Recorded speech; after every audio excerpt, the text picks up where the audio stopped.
Is there an ethical duty to provide health care for all the immigrants in the United States? No. By Tamara White. What is an immigrant? An immigrant is a person who comes to live permanently in a foreign country. And should those immigrants be covered with health care? There are different types of immigration statuses that exist. There are citizens, residents, non-immigrants, and undocumented immigrants. So let's just get into some of those definitions. U.S. citizens are defined as people who were either born in the United States or who have become naturalized after 3 or 5 years as a permanent resident. These citizens could never be deported unless their citizenship was obtained through fraud. They can work here legally and receive any kind of public benefits that they qualify for. Permanent or conditional residents are legal residents who have a green card. A green card holder are lawful permanent residents and who have been granted the authorization to live and work in the United States on a permanent basis. These residents have permission to live and work in the United States unless they were guilty of a serious criminal offense or some other immigration violation. If you are a resident, you can also petition for legal status for your spouse or a child. Now let's discuss undocumented immigrants. Undocumented immigrants is anyone residing in any country without legal documentation. It includes people who enter the U.S. without inspection and proper permission from the government, and those who enter with a legal visa that is no longer valid. Immigrant life in America. Approximately half of the immigrants living in the United States are from Mexico and other Latin American countries.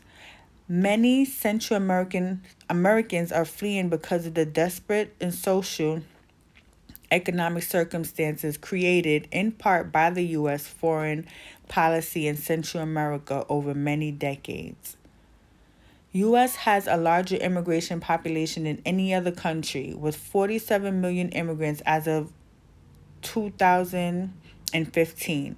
48% of those immigrants were the immediate relatives of U.S. citizens. 20% were family sponsored. 13% are refugees or asylum seekers. 12% were employment based preferences.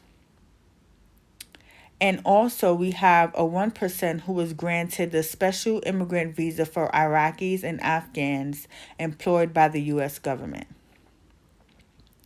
With the Immigration and National Act of 1965, which was a civil rights movement for the immigrants, where the immigrants, it was actually signed by President Lyndon Johnson in 1965. And with this law, it upheld the caps on the number of immigrants living in the U.S. to bring their families into the country. When this law was passed, it was believed that immigration patterns would not drastically change, even from previously excluded countries, which was much higher than anticipated. Is there an ethical duty to provide health care for all immigrants in the U.S.? My position is no. And important questions to keep in mind are immigrants more likely to be sick because they come to this country with pre-existing sicknesses that they weren't being taken care of in their home country? Should Americans be the ones prioritized in our healthcare system? Can America be able to provide long-term care for these immigrants? Will America be able to provide long-term care for immigrants? And whose financial responsibility is health care for immigrants?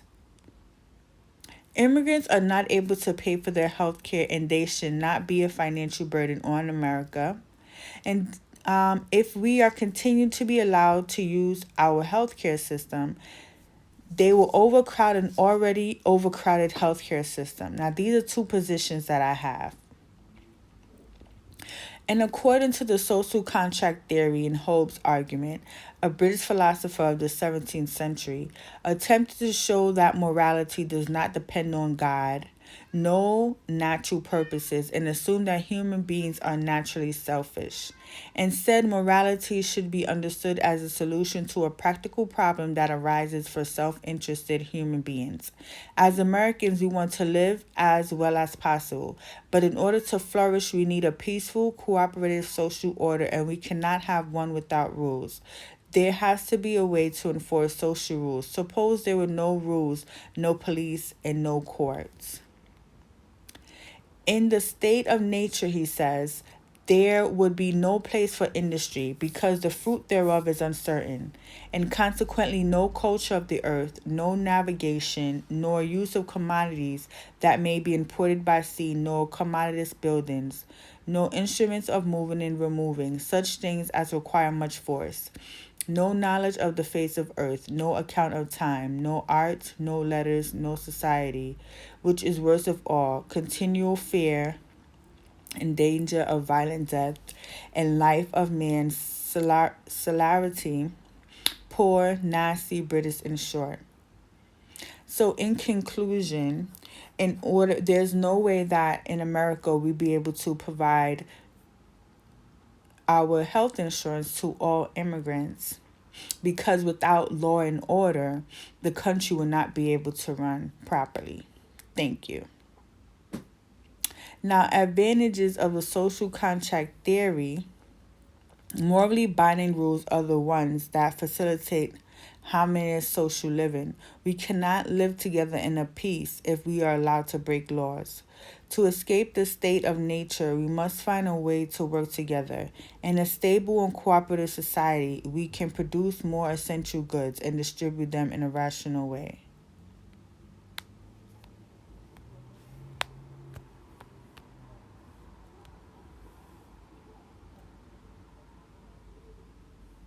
Jalil, how do you know if we're recording?